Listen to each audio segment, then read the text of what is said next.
Now, the news last week that the running track at UCD has been dug up to be replaced by a car park was greeted with dismay by students and outside observers alike. The track at the Dublin College has been a fixture for 3 decades or more. Of course, a world record in the 4x1 mile back in 1985 as well. Eamonn Coughlan, part of that team. And earlier today, Eamonn joined me in studio, and I first asked him for his initial reaction to the news when he first heard it. Well, my initial reaction was actually just completely shocked that they were to close down the track for health and safety reasons.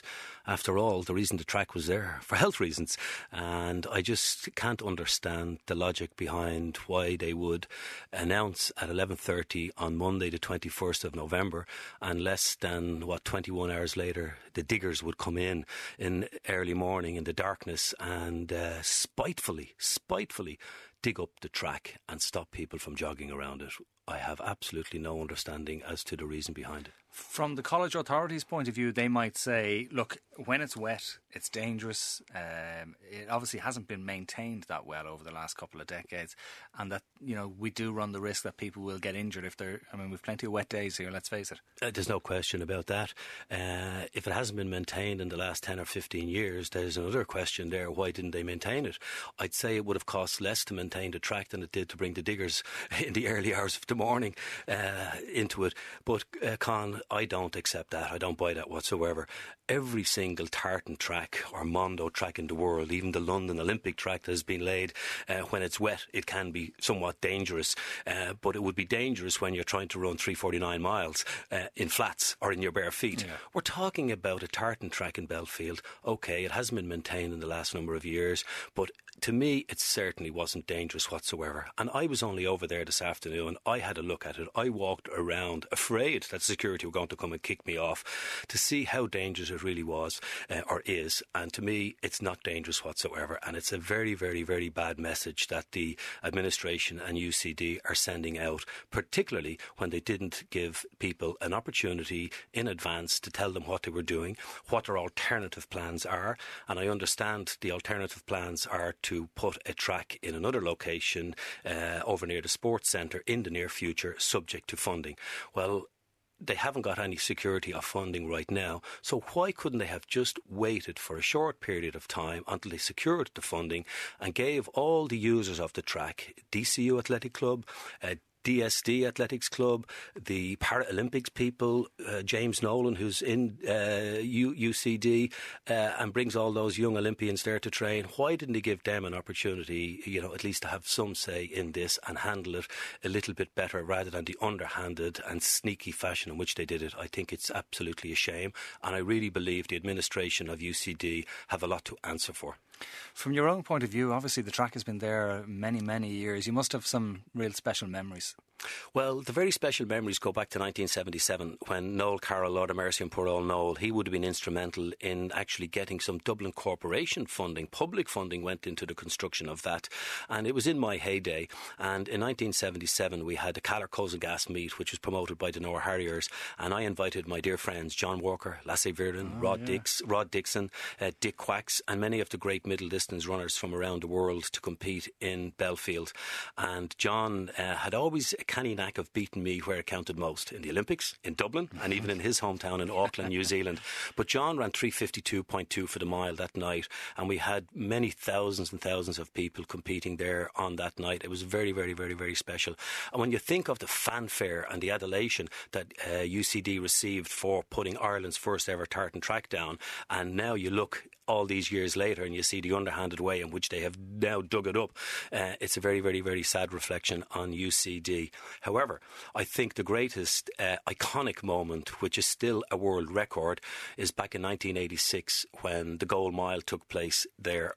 Actually, the goal 4x1 mile relay, when Frank O'Mara, Marcus O'Sullivan, Ray Flynn and myself competed and broke the world record and raised some serious funds for gold that night.